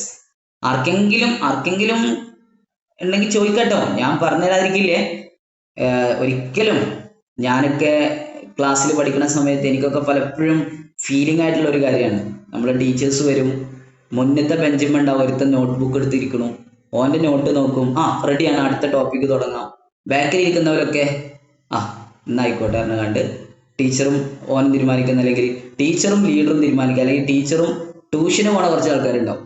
ഓലങ്ങനെ തീരുമാനിക്കും. ടീച്ചർ അവിടെ ഇങ്ങനെ നിന്ന് ഓലനുസരിച്ച് ക്ലാസ് എടുത്ത് പോകും. ബാക്കിലുള്ളവരൊക്കെ അവിടെ ഉണ്ടാവും. ഗവൺമെന്റ് സ്കൂളിന്റെ കാര്യമായിട്ടാണ് ഞാൻ പറഞ്ഞത്. നിങ്ങൾ പൈസ കൊടുത്ത് പഠിച്ച ആൾക്കാരല്ല, ഞാൻ ഗവൺമെന്റ് സ്കൂളിൽ പഠിച്ചു പോകുന്ന ഒരാളാണ്. ആ അവസ്ഥ നിങ്ങൾക്ക് ഉണ്ടാവരുത്. ഇവിടെ ഷിജിത്തോ അല്ലെങ്കിൽ വജനെ അല്ലെങ്കിൽ രജിത അല്ലെങ്കിൽ നമ്മളെ വനിത അല്ലെങ്കിൽ കല ടീച്ചറോ ആരെങ്കിലും ഒരു 3 ആൾക്കാർ പറഞ്ഞ് ഞാൻ അടുത്തേക്ക് പോകണമെന്നല്ല ഞാൻ പറഞ്ഞു. നിങ്ങൾക്ക് എന്നോട് ചോദിക്കാം, ആർക്കും ചോദിക്കാം. ഒരാളും ഞാനിവിടെ ഒരു പക്ഷഭേദം കാണിച്ചിട്ടില്ല, ആർക്കും ചോദിക്കാം. നിങ്ങൾക്ക് അങ്ങനെ ഇതുവരെ ഫീൽ ചെയ്തിട്ടുണ്ടോ എനിക്കറിയില്ല. ഇനി കുറച്ചെങ്കിലും ഫീൽ ചെയ്തിട്ടുണ്ടെങ്കിൽ അനീഷക്ക് കുറച്ച് ഫീൽ ചെയ്ത് തോന്നിയിട്ടുണ്ടാവും. എന്നാലും കുഴപ്പമൊന്നുമില്ല. അനീഷ അങ്ങനെയൊന്നും ഇല്ലല്ലോ? അനീഷ കണ്ടോ മിണ്ടൂല? ഇല്ല. Okay, ready. അപ്പൊ നമ്മൾ എന്ത് ചെയ്തു? വാല്യൂഷൻ റിപ്പോർട്ട് കഴിഞ്ഞു. പ്രസിഡന്റ് കമ്മിറ്റിയും കൂടെ എന്ത് ചെയ്തു? ലോൺ എമൗണ്ട് കൊടുക്കാമെന്ന് തീരുമാനാക്കി. 10 ലക്ഷം രൂപ വരെ കൊടുക്കണില്ല, അവർക്ക് തടസ്സങ്ങളൊന്നുമില്ല. പക്ഷെ നിലവിൽ ബാങ്കിന് ഓവർഡ്യൂ ഉണ്ടെങ്കിൽ 20% വരെ ഓവർഡ്യൂ ഉണ്ടെങ്കിൽ സ്റ്റേറ്റ് കാർഡ് ബാങ്കിന്റെ അനുമതി വാങ്ങണം എന്നൊരൊറ്റ കണ്ടീഷനേ ഉള്ളൂ. അങ്ങനെ ലോൺ സാങ്ഷനായി. ലോൺ സാങ്ഷനായ പിന്നത്തെ സ്റ്റെപ്പ് എന്താണ്? ഗഹാൻ ക്രിയേറ്റ് ചെയ്യലാണ്. ഗഹാൻ ക്രിയേറ്റ് ചെയ്യുക എന്നുള്ളതാണ്. ലോൺ കൊടുക്കാമെന്ന് തീരുമാനമായി, പ്രസിഡന്റും കമ്മിറ്റിയൊക്കെ ലോൺ കൊടുക്കാൻ തീരുമാനമായി കഴിഞ്ഞാൽ പിന്നെ ഗഹാൻ എഴുതിയെടുക്കണം. അഥവാ ഗഹാനാണ് കേട്ടോ, ഗഹാൻ വരികയാണ്. Section 36A Kerala cooperative societies act section 36A, Kerala cooperative societies act 1969 section 36A ഗഹാൻ. 1984 Kerala state cooperative agriculture rural development bank ആക്ടിലെ സെക്ഷൻ 2E ഗഹാനെ കുറിച്ച് പറയാണ്. അതായത് പൈസ കൊടുക്കാൻ ബാങ്ക് തീരുമാനിച്ചു. പൈസ കൊടുക്കാൻ ബാങ്ക് തീരുമാനിക്കുന്നത് വരെ എന്ത് ചെയ്തിട്ടില്ല? അവരോട് ഒരു ഒപ്പോ കാര്യങ്ങളോ വാങ്ങിയിട്ടില്ല, അപേക്ഷ മാത്രമേ വാങ്ങിയിട്ടുള്ളൂ. നിങ്ങൾ ആലോചിച്ച് നോക്ക്. ആദ്യം അപേക്ഷ വാങ്ങിയതിന് ശേഷം ലീഗൽ റിപ്പോർട്ട് എടുത്തു, ടെക്നിക്കൽ എൻക്വയറി റിപ്പോർട്ട് എടുത്തു, വാല്യുവേഷൻ റിപ്പോർട്ട് എടുത്തു, പൈസ സാങ്ഷൻ ആയതിനു ശേഷം എന്ത് പറയാണ്? പൈസ സാങ്ഷൻ ആയതിനു ശേഷം ഗഹാൻ ക്രിയേറ്റ് ചെയ്യണം, മോർഗേജ് ഡീഡ് ഉണ്ടാക്കണം. Section 36A Kerala cooperative societies act. Card bank act Kerala cooperative societies act 1969 section 36A Kerala cooperative agricultural rural development bank act. Okay, Kerala state cooperative agriculture rural development bank act 1984 section 2E. Section 2D എന്താ പറയണേ? Section 2D എന്താ പറയുന്നത്? 84 section 2D. ഇത് നിങ്ങൾ ഉത്തരം പറഞ്ഞില്ലെങ്കിൽ ഞാൻ ഈ പരിപാടി ഇപ്പൊ നിർത്തും.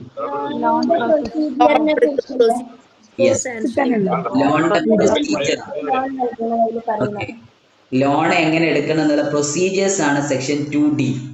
സെക്ഷൻ 2E ഗഹാനെ കുറിച്ചാണ് പറയുന്നത്. ഗുഡ്, യെസ്, പ്രൊസീജിയേഴ്സ് ആണ് സെക്ഷൻ 2D. 2E പറയുന്നത് ഗഹാനെ കുറിച്ചാണ്. 36A അത് പറയുന്നതും ഗഹാനാണ്. രണ്ട് ആക്ട് ആണെന്ന് മാത്രം. ഇനി ഗഹാനാണ്. ഗഹാനിൽ എന്താ പരിപാടി? ഗഹാൻ എന്ന് പറഞ്ഞാൽ എന്താണ്?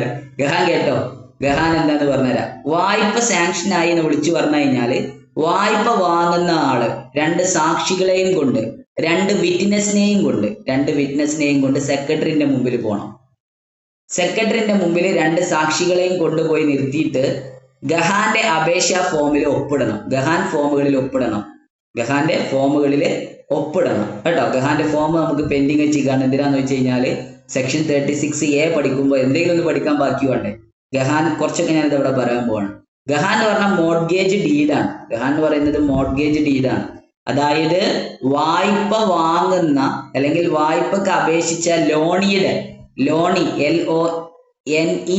ലോണി, വായ്പക്കാരനെ വിളിക്കുന്ന പേര്, വായ്പ വാങ്ങുന്ന ആളെ വിളിക്കുന്ന പേര് ലോണി എന്നാണ്.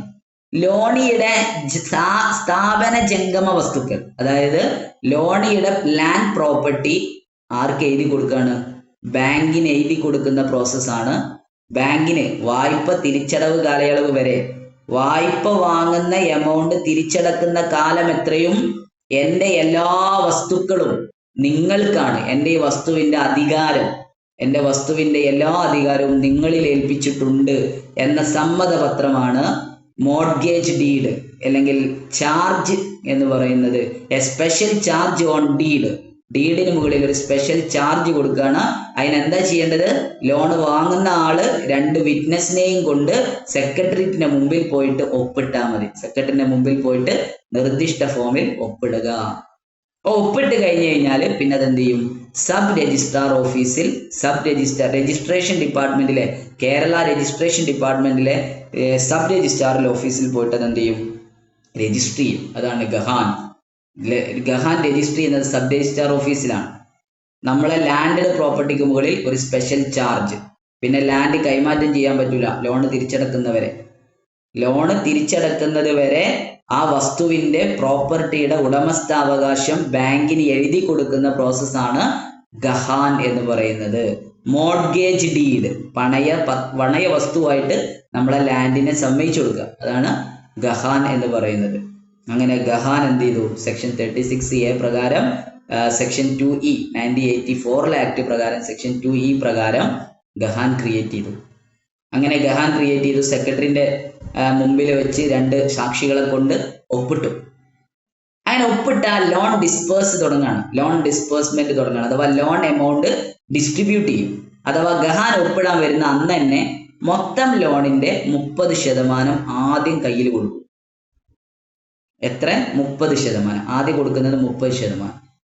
ആ 30% അയാൾ യൂട്ടിലൈസ് ചെയ്താൽ ആ 30% അയാൾ യൂട്ടിലൈസ് ചെയ്തു എന്ന് പറഞ്ഞു കഴിഞ്ഞാൽ ആ 30% അയാൾ യൂട്ടിലൈസ് ചെയ്തു എന്ന് തീരുമാനമായാൽ യൂട്ടിലൈസേഷൻ സർട്ടിഫിക്കറ്റ് ഇഷ്യൂ ചെയ്യും. അഗ്രികൾച്ചറൽ ഓഫീസറാണ് യൂട്ടിലൈസേഷൻ സർട്ടിഫിക്കറ്റ് ഇഷ്യൂ ചെയ്യുക. Agricultural officer utilisation certificate issue ചെയ്യും. അങ്ങനെ 30% യൂട്ടിലൈസ് ചെയ്തു എന്നുള്ള റിപ്പോർട്ട് കിട്ടിയാൽ പിന്നെ 40% കൊടുക്കും. 2ാം ഗഡുവായിട്ട് 40%. ഫസ്റ്റ് ഗഹാൻ ഒപ്പിടുന്ന 30%. പ്രോപ്പർട്ടിക്ക് എഴുതി ബാങ്കിന് കൊടുക്കല്ലേ, അപ്പൊ ആ സന്തോഷത്തിൽ ഒരു 30%. പിന്നെ അതിന്റെ യൂട്ടിലൈസേഷൻ സർട്ടിഫിക്കറ്റ് സബ്മിറ്റ് ചെയ്ത് കഴിഞ്ഞാൽ പിന്നെ 40%. 40%ത്തിന്റെ യൂട്ടിലൈസേഷൻ സർട്ടിഫിക്കറ്റ് സെറ്റ് ചെയ്ത് കഴിഞ്ഞാൽ പിന്നെ 30%. അങ്ങനെ 100% വായ്പ എന്ത് ചെയ്യും? അയാൾക്ക് കൊടുക്കും. ഓരോ പെർസെൻറ്റേജ് കംപ്ലീറ്റ് ചെയ്യുമ്പോഴും യൂട്ടിലൈസേഷൻ സർട്ടിഫിക്കറ്റ് സബ്മിറ്റ് ചെയ്യണം.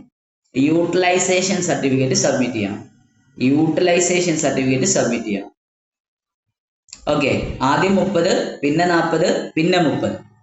30% ഉപയോഗിച്ച് കഴിഞ്ഞാൽ അതിൻ്റെ ഒരു യൂട്ടിലൈസേഷൻ സർട്ടിഫിക്കറ്റ് ഉണ്ടാവും. 40% ഉപയോഗിച്ച് കഴിഞ്ഞാൽ അതിനൊരു യൂട്ടിലൈസേഷൻ സർട്ടിഫിക്കറ്റ് ഉണ്ടാവും. പിന്നെ 30% കൊടുത്തു കഴിഞ്ഞ് കഴിഞ്ഞാൽ പിന്നെയാണ് 30%, 100% കിട്ടി. അങ്ങനെ ഫൈനൽ യൂട്ടിലൈസേഷൻ സർട്ടിഫിക്കറ്റ്. അടുത്തതാണ് പിന്നെ ഫൈനൽ യൂട്ടിലൈസേഷൻ സർട്ടിഫിക്കറ്റ്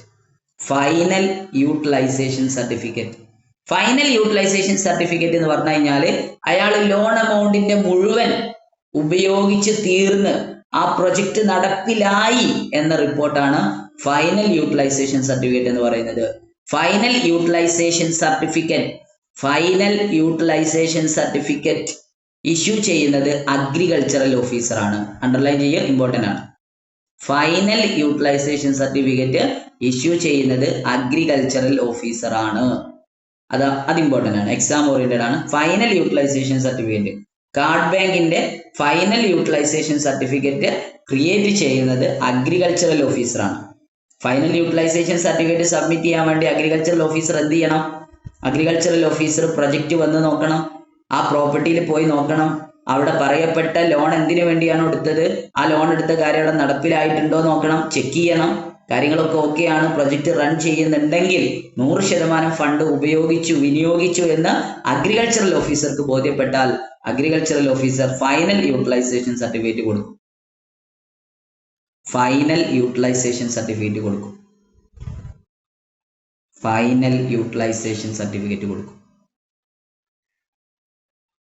പിന്നെയോ അങ്ങനെ ഫൈനൽ യൂട്ടിലൈസേഷൻ സർട്ടിഫിക്കറ്റ് കൊടുത്തു കഴിഞ്ഞാൽ പിന്നെ 5 വർഷത്തിനോ 10 വർഷത്തിനോ അതല്ല ഈ 15 വർഷത്തിനോ 20 വർഷത്തിനോ എത്ര വർഷത്തേക്കാണ് ലോൺ കൊടുത്തിട്ടുള്ളത് ആ പീരീഡ് കൊണ്ട് ലോൺ അങ്ങനെ അടക്കുക. പിന്നത്തെ പരിപാടി അതാണ്, ലോൺ അങ്ങനെ അടച്ചു തീർക്കുക. അടുത്ത ലാസ്റ്റ് പ്രൊസീജിയർ ആണ് discharged voucher file, DV file. Discharged voucher file DV file. Discharged voucher file DV file. Discharged voucher ഫയലിന്റെ കസ്റ്റോഡിയൻ എന്ന് പറയുന്നത് അസിസ്റ്റന്റ് രജിസ്ട്രാർ ആണ്. Discharged voucher file DV file, discharged voucher ഫയലിന്റെ കസ്റ്റോഡിയൻ അസിസ്റ്റന്റ് രജിസ്ട്രാർ ആണ്. Important ആണ്, box ആക്കി വെച്ചോ, marker എഴുതിയിട്ടോ, എങ്ങനെയായാലും കുഴപ്പമില്ല, മാർക്കരുത്. ഫൈനൽ യൂട്ടിലൈസേഷൻ സർട്ടിഫിക്കറ്റ് ക്രിയേറ്റ് ചെയ്യുന്നത് അഗ്രികൾച്ചറൽ ഓഫീസർ ആണ് എന്ന് പഠിച്ചതിനേക്കാൾ ഇരട്ടി ഇമ്പോർട്ടന്റ് ആണ് ഏത്? ഡിസ്ചാർജ്ഡ് വൗച്ചർ ഫയൽ എന്ന് പറയുന്നത്. ഡിസ്ചാർജ്ഡ് വൗച്ചർ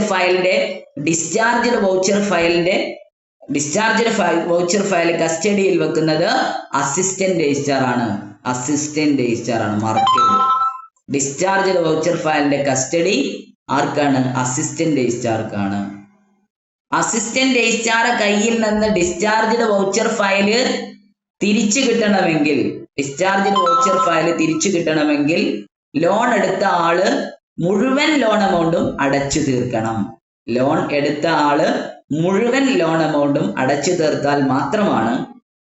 അടച്ചു തീർത്താൽ മാത്രമാണ് അസിസ്റ്റന്റ് രജിസ്ട്രാറുടെ കസ്റ്റഡിയിലിരിക്കുന്ന ഡിസ്ചാർജ് വൗച്ചർ ഫയൽ കൈമാറുകയുള്ളൂ. എങ്ങനെ? വായ്പ എടുത്ത ആള് മുഴുവൻ ലോൺ എമൗണ്ടും തിരിച്ചടച്ചാൽ ഡിസ്ചാർജ്ഡ് വൗച്ചർ ഫയലിന്റെ കസ്റ്റോഡിയൻ ആയിട്ടുള്ള അസിസ്റ്റന്റ് രജിസ്ട്രാറിൽ നിന്നും ഡിസ്ചാർജ് വൗച്ചർ ഫയല് സെക്രട്ടറിക്ക് കൊടുക്കും. അസിസ്റ്റന്റ് രജിസ്ട്രാറിൽ നിന്ന് ആർക്ക് കൊടുക്കും? സെക്രട്ടറിക്ക് കൊടുക്കും. 3 മണിയായി അല്ലേ? ലെഫ്റ്റ് കണ്ടപ്പോ മനസ്സിലായി. അസിസ്റ്റന്റ് രജിസ്ട്രാർ ആർക്കാ കൊടുക്കുന്നത്? സെക്രട്ടറിക്ക് കൊടുക്കും. വായ്പ എടുത്ത വ്യക്തി ലോണി മുഴുവൻ എമൗണ്ടും, അയാൾ വായ്പയായിട്ട് വാങ്ങിയ മുഴുവൻ എമൗണ്ട് വിത്ത് ഇൻട്രസ്റ്റ് അയാൾ തിരിച്ചടച്ചാൽ ഡിസ്ചാർജ്ഡ് വൗച്ചർ ഫയലിന്റെ കസ്റ്റോഡിയൻ ആയിട്ടുള്ള അസിസ്റ്റന്റ് രജിസ്ട്രാർ ആ മൊത്തം ഫയലും ആർക്ക് തിരിച്ചു കൊടുക്കും? സെക്രട്ടറിക്ക് തിരിച്ചു കൊടുക്കും. സെക്രട്ടറിക്ക് അയാൾ തിരിച്ചു കൊടുക്കുമ്പോൾ ആർക്കല്ലോ സെക്രട്ടറിക്ക് assistant registrar discharged voucher file തിരിച്ചു കൊടുക്കുമ്പോൾ ഈ പറഞ്ഞ കാര്യങ്ങളൊക്കെ അതിനകത്ത് ഉണ്ടായിരിക്കണം. ലോൺ അപേക്ഷ ഉണ്ടായിരിക്കണം. Original title deed of the പ്രോപ്പർട്ടിയുടെ ടൈറ്റിൽ ഡീഡ് വേണം. പ്രിസൈസ് വേണം, അതായത് മുന്നാധാരം വേണം. എൻകുംബറൻസ് സർട്ടിഫിക്കറ്റ് വേണം. ടാക്സ് റെസിപ്റ്റ് വേണം. അതുപോലെ തന്നെ പൊസഷൻ സർട്ടിഫിക്കറ്റ് വേണം. പ്രൊജക്റ്റ് റിപ്പോർട്ട് വേണം. ലീഗൽ റിപ്പോർട്ട് വേണം. ടെക്നിക്കൽ എൻക്വയറി റിപ്പോർട്ട് വേണം. വാല്യുവേഷൻ റിപ്പോർട്ട് വേണം. അതിനുശേഷം യൂട്ടിലൈസേഷൻ റിപ്പോർട്ട് വേണം. ഫൈനൽ യൂട്ടിലൈസേഷൻ റിപ്പോർട്ട് വേണം. പിന്നെ അയാൾ അതുവരെ അടച്ച വൗച്ചറുകളും അതിനകത്ത് വേണം. ഇത്രയും തിരിച്ച് ആര് കൊടുക്കണം? അസിസ്റ്റന്റ് രജിസ്ട്രാർ സെക്രട്ടറിക്ക് കൊടുക്കണം. അങ്ങനെ സെക്രട്ടറി എന്ത് ചെയ്യും? ഈ പറഞ്ഞ വസ്തുവിന്റെ ആധാരം, അയാൾ അവിടെ ഏൽപ്പിച്ച എല്ലാ സാധനവും സെക്രട്ടറി എന്ത് ചെയ്യും? തിരിച്ച് വായ്പക്കാരിലേക്ക് കൊടുക്കും.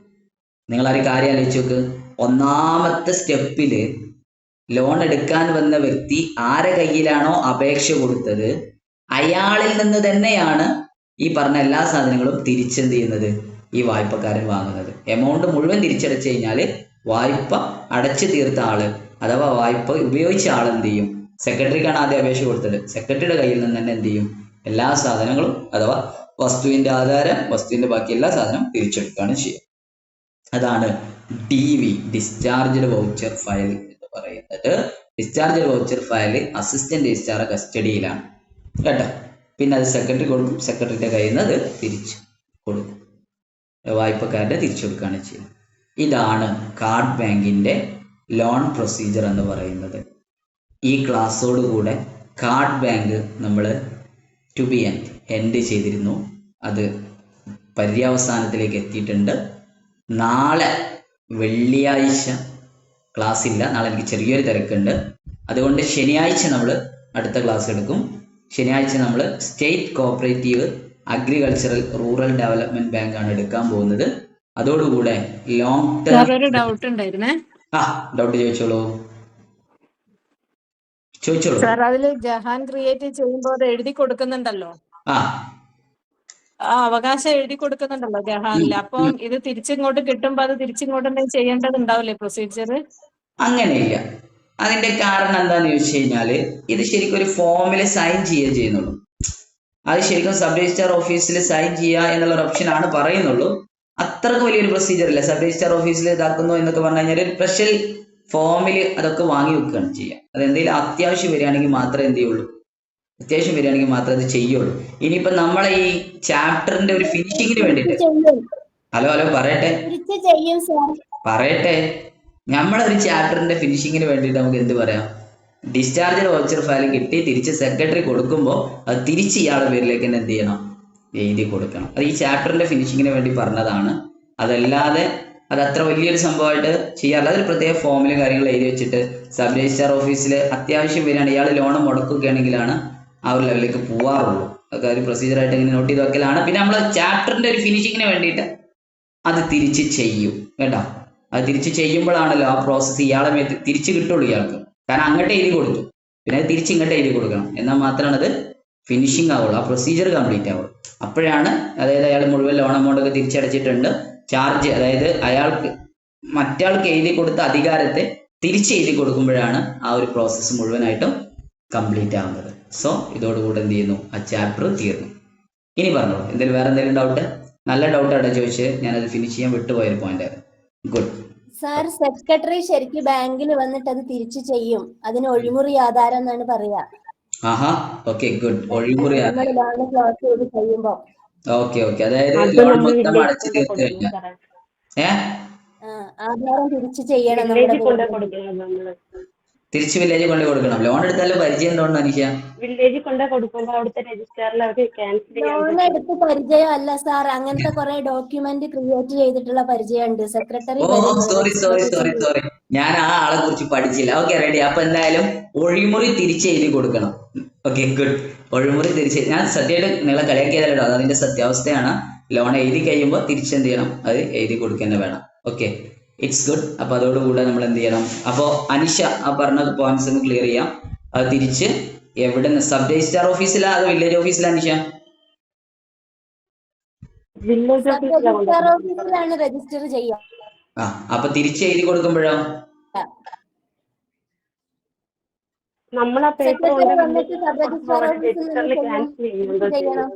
Okay, done. അപ്പോ തിരിച്ചത് ഒഴിമുറി വാങ്ങിയെടുക്കണം, അഥവാ തിരിച്ച് ഗഹാൻ എന്ത് ചെയ്യണം, തിരിച്ച് എഴുതി കൊടുക്കണം. അതോടുകൂടെ ഈ ലോൺ പ്രോസസ്സ് കംപ്ലീറ്റ് ആവാണ് ചെയ്യുക. Okay, good. വേറെ എന്തെങ്കിലും ഡൗട്ട്? അത് തന്നെയായിരുന്നു മെയിൻ ഡൗട്ട്, അത് ക്ലിയർ ചെയ്തു. വേറെ എന്തെങ്കിലും ഡൗട്ട് ഇല്ല? Okay, done. അപ്പൊ നമുക്ക് നാളെ മറ്റന്നാൾ കാണാം, വെള്ളി കഴിഞ്ഞ് ശനി കാണാം. Okay, thank you, bye. Thank you. Thank you, sir. Okay, bye.